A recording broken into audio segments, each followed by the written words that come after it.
एक राजा था जिसकी 4 पत्नियां थी। वो राजा अपने चारों पत्नियों से प्यार तो करता था, लेकिन चौथी पत्नी को सबसे ज्यादा प्यार करता था।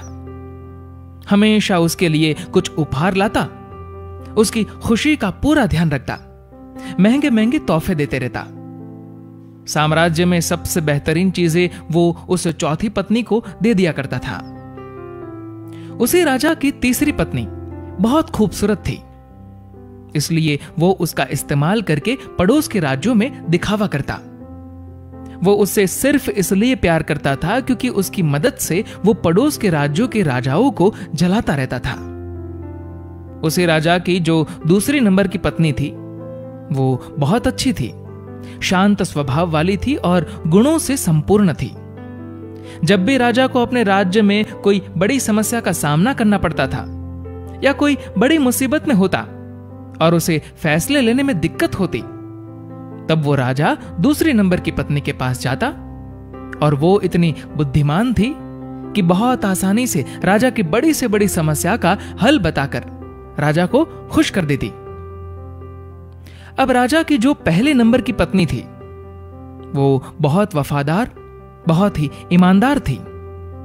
वो हमेशा राजा की सेहत का ध्यान रखती, राजा की संपत्ति की रक्षा करती और हमेशा उसको राजा के सेहत की फिक्र रहती। लेकिन राजा इस पत्नी के मामले में बहुत ही नादान था। राजा इस पहली पत्नी को शायद ही कभी नोटिस भी करता। प्रेम तो बहुत दूर की बात, पूरे दिन में शायद ही एक बार भी इस पत्नी का ध्यान भी आता।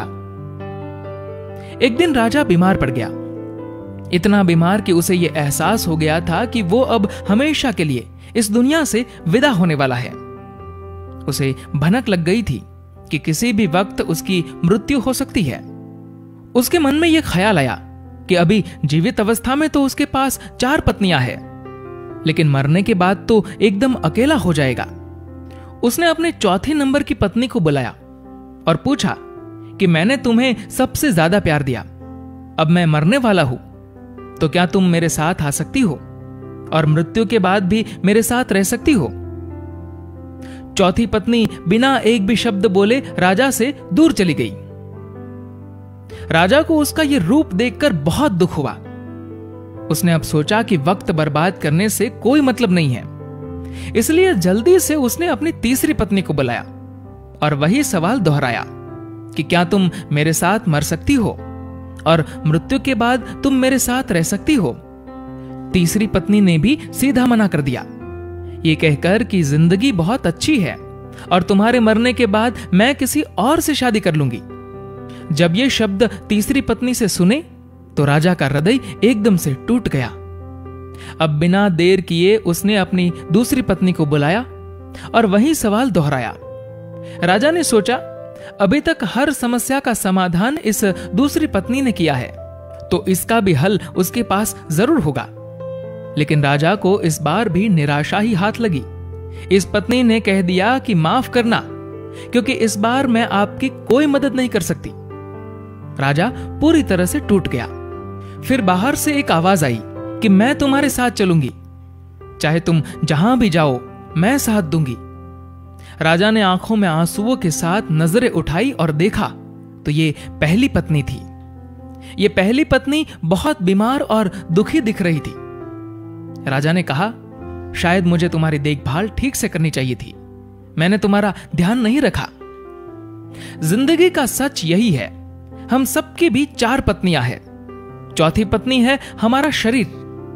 पूरी जिंदगी सजाकर रखते हैं, लेकिन मृत्यु पर यह हमें छोड़ देता है। तीसरी पत्नी है हमारी संपत्ति और हमारा पद। जब हम मरेंगे तो यह सब किसी और के पास चला जाएगा।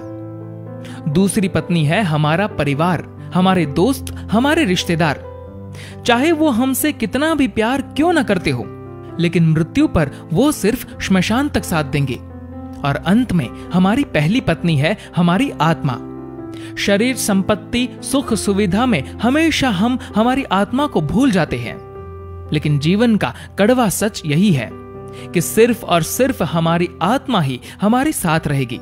हमने कभी भी आत्मा के कल्याण की चिंता की ही नहीं, जबकि दूसरी चीजों के साथ हमें सबसे ज्यादा हमारी आत्मा की फिक्र करनी चाहिए।